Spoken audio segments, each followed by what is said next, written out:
Hoy tenemos con nosotros a Juanjo Manzano, que es uno de los cofundadores de Alma Natura, junto con Israel Manzano.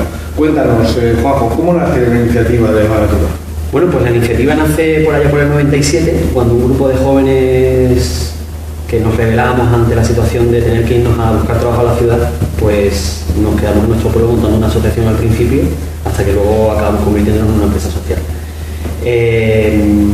La situación en el pueblo hace 20 años es la misma que ahora. Quiero decir que al final siguen marchándose gente joven a la ciudad para encontrar empleo y, oye, me siento hiper orgulloso de haberme rebelado en ese momento, porque si no a lo mejor estaría haciendo algo que no me gusta. Entonces, esta empresa social, ¿cuál es su propósito de la empresa? Pues mira, el propósito de Alma Natura es ayudar a la fijación de población rural. Actualmente en España casi el 85% de las personas que viven en España viven en grandes ciudades y solo un escaso 15% diseminado en pequeños pueblos de toda la geografía. De 8.130 pueblos aproximadamente que hay en España, menores de 10.000 habitantes, pues casi 5.000 ya tienen menos de 1.000 habitantes, y lo más probable es que en los próximos 15-20 años más de 1.000 desaparecerán. Éramos conscientes de ello porque somos gente de pueblo, vivimos en un pueblo pequeño de 900 habitantes, pero conforme fuimos investigando y conforme fuimos enamorándonos mucho más del problema realmente, nos dimos cuenta que el problema era mucho mayor en otras zonas, en otras latitudes de España, con lo cual pues nuestros servicios al final se ampliaron a más zonas de España. Con lo cual nuestro objetivo básico y fundamental es ese, ¿no? Ayudar a que el lugareño pueda continuar haciendo su vida en el pueblo. ¿Y cómo conseguís esto? Pues mira, trabajamos en 4 frentes fundamentales. Trabajamos en el ámbito del empleo, que es básico. Si no hay empleo, no hay vida en los pueblos, ¿vale? Trabajamos en el ámbito de la salud. Si no dicen un centro de atención primaria, como la población rural está muy envejecida, pues evidentemente muchas personas mayores tienen que marcharse a la ciudad. O muchos hijos más bien agarran a sus padres y se los llevan a la ciudad. Trabajamos en el ámbito de la educación. Sin colegios no hay pueblos, no hay vida. El primer síntoma para que un pueblo empiece a desaparecer es justamente la pérdida del colegio. Y trabajamos también en el uso de tecnología. La tecnología ayuda a empoderar a la persona que vive en un pueblo. Le permite hacer una compra, le permite solicitar una cita médica, le permite ir al aire, estar informado, trabajar, ¿no? También es verdad que no todos los pueblos tenemos esa calidad de internet que necesitamos, pero bueno, evidentemente si tienes una mínima conexión te puedes conectar y puedes mantener la vida donde la tienes, ¿no? Entonces esos 4 frentes son nuestras áreas principales, no lo decimos nosotros, lo dicen expertos en desarrollo rural. Sin empleo no hay oportunidades. ¿Y cuándo os hacéis, bueno, lo hemos señalado antes, no lo hemos señalado, que Alma Natura, bueno, ahora te preguntaré por qué se llama Alma Natura, pero antes que eso, sois la primera empresa la primera B Corp que aparece en España. ¿Cómo conocéis a las B Corp? ¿Cómo os certificáis? Pues eso pasó a final de 2013. O sea, llevabais ya 10 años. Ya llevábamos 13 años. 13 años. Más o menos, sí, un poco más incluso, ¿no? 15 años. Eso pasa a final de 2013 por una sencilla razón. Nosotros habíamos trabajado mucho para la administración pública durante muchísimos años y veníamos del mundo de la ONG, porque Alma Natura nace como ONG también, y nos habíamos convertido en una empresa. Y recuerdo a mi asesor fiscal que me decía: Juanjo, siempre estés como en un equilibrio raro de cojones. Ese equilibrio lo podemos solucionar de alguna manera porque sois una empresa ya. Y yo decía, bueno, pero nosotros perseguimos un sueño que es reactivar y revalorizar la vida rural, y ya tenemos una nómina, ¿para qué queremos más? Ya, pero es que tú no entiendes para lo que existe una empresa.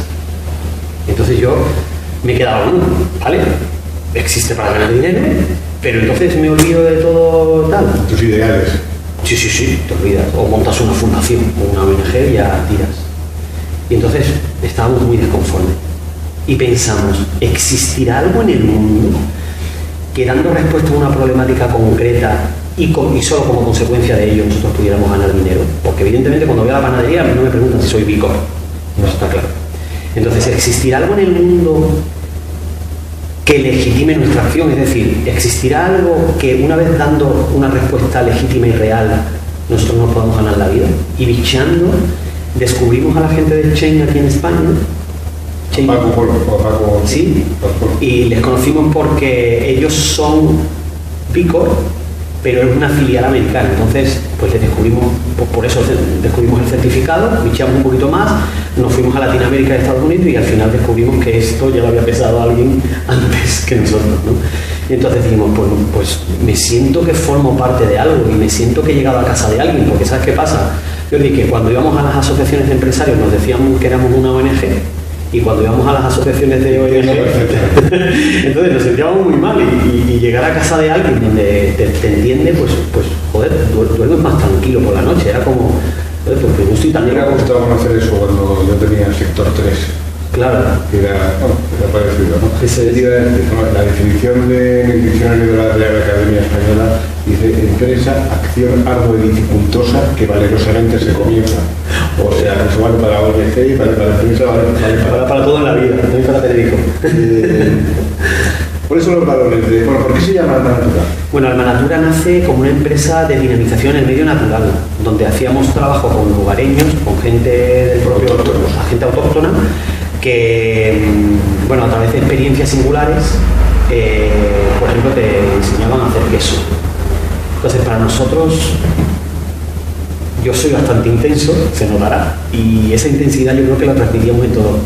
Entonces, ese alma que le poníamos a las cosas era como el protagonista de todo, y como además se desarrollaban en un medio natural, bueno, en realidad por esto no, era porque como empieza por A, siempre estamos los primeros. ¡Qué buena idea!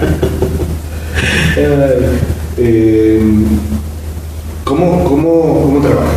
¿Cuántos es? ¿Cómo es vuestro equipo? Sí, nosotros estamos en un pueblo pequeño, como te digo, de menos de 1000 habitantes en la Sierra de Huelva. ¿Pero trabajáis por toda España? Sí, estamos 5 personas allí, ¿vale? Y luego hay 17 personas que trabajan de pueblo en pueblo, pero salen de su casa, no van a la oficina, ¿vale? A veces salen de un pueblo, otras veces salen de una ciudad, dependiendo de la zona donde nos estemos moviendo, ¿vale? Y en los pueblos en los que estemos interviniendo. Actualmente, además, hemos creado un laboratorio aquí en el Impact Hub, precisamente, y hay otro compañero.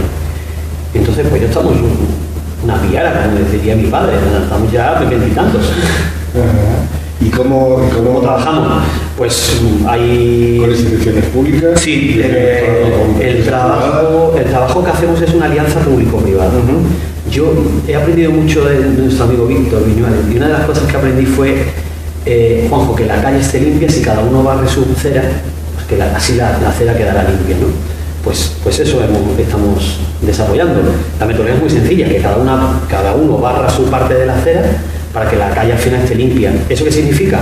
Pues que generamos una alianza público-privada donde lo público pone una parte, lo privado pone otra, ¿vale? Y a veces hay más público que privado, otras veces hay más privado que público, ¿vale? Pero no estamos preocupados solo del dinero. Aquí lo importante no es solo el dinero, sino que de verdad esos recursos económicos lleguen a esas personas que precisamente están buscando, por ejemplo, la vida en el pueblo, ¿no? Ahora estamos en un proyecto de empleabilidad y lo importante es que esos cursos se llenen de mujeres interesadas por emprender. Si no, justificar puestos de trabajo ya no estamos para eso. Claro. Me gustaría saber, bueno, viene muy presionado esto de que seáis por tu intensidad, te habéis convertido en la primera empresa que tiene un propósito social, ¿no? O certificada, no será la primera, pero sí la primera certificada en España, ¿no?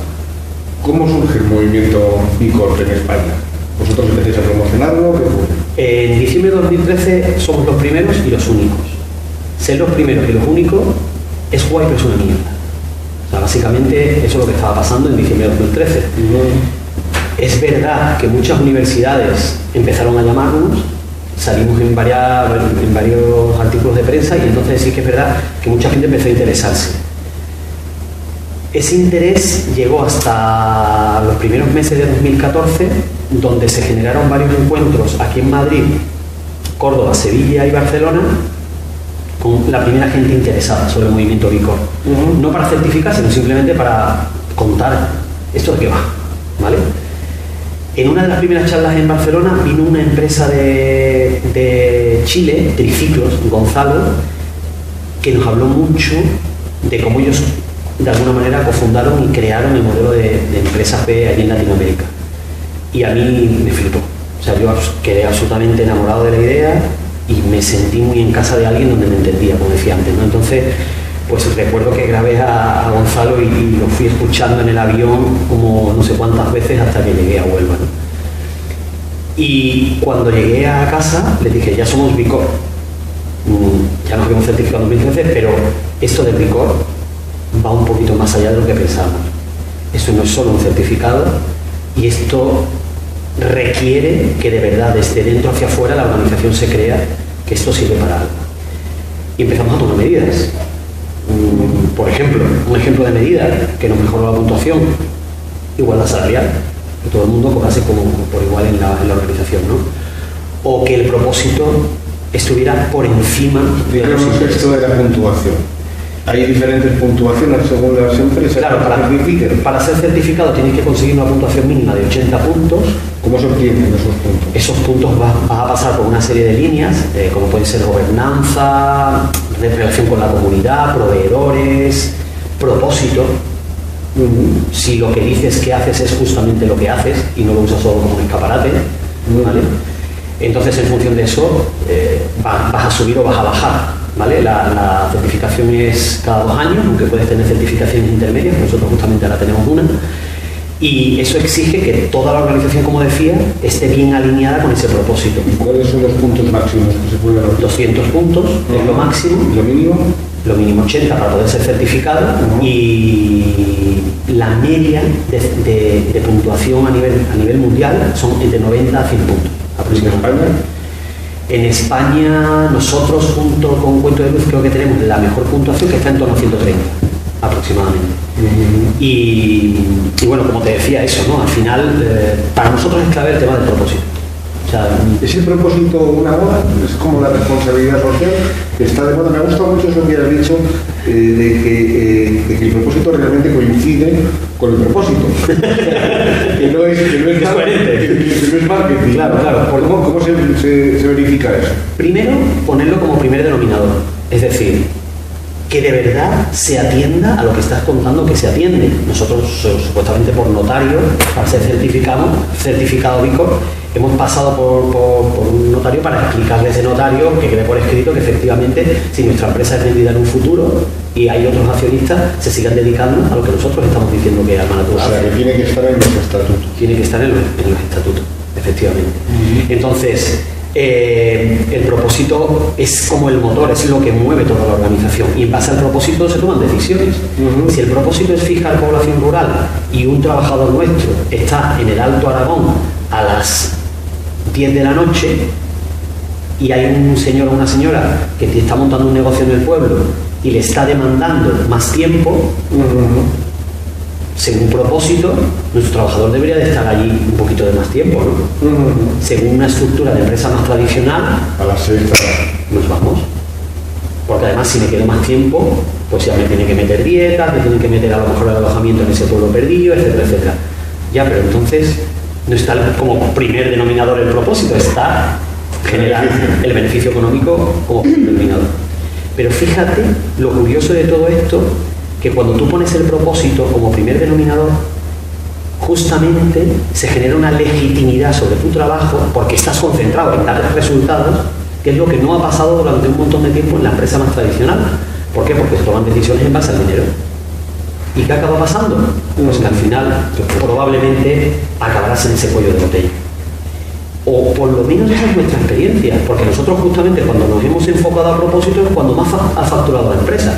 Es que es curiosísimo. Lo triste de todo esto es que hacer las cosas bien es justamente un buen negocio. Porque, joder, se estaba haciendo tan mal que el que sale al candelero un poco es el que lo está haciendo bien. Triste esto, ¿no? Muy triste. Bueno, pero ser B Corp es sinónimo de ser una empresa más ética. Yo no sé si más ética, pero lo que sí que sé son los resultados que muchas empresas B Corp están dando. Y es una realidad. Eso está ahí. Hablábamos hace un momento de la Casa de Carlota, ¿no? Yo no sé si la Casa de Carlota es más ética. Lo que sí que sé es que esos chicos, cuando van a la Casa de Carlota, de verdad, están realizando un trabajo que les dignifica. es verdad. Y eso es real. Entonces, ¿es más ético ser Beacon? Bueno, lo que sí que es más... No, yo no he dicho eso. He dicho si ser Beacon significa que eres una empresa ética. Ya. entre 80 puntos y 200 claro, hay un abanico impresionante. Entonces, ¿cuánto vamos a poner de nosotros desde el corazón de negocio para que la puntuación siga subiendo en España y nuestras empresas se consigan en esas empresas con propósito que buscan ese mayor impacto? Si nos quedamos en España en 80 puntos, probablemente en unos años el modelo también lo hayamos quemado, ¿no? Entonces, ¿cuánto vamos a poner encima de la mesa para que esto de verdad valga para algo? Pues muchas gracias, Juanjo. No nos tenemos más tiempo porque si no esto no lo recibido. Me ha encantado entrevistarte. Espero que la próxima la hagamos en el pueblo. Encantado. Muchísimas gracias por invitarme. Venga.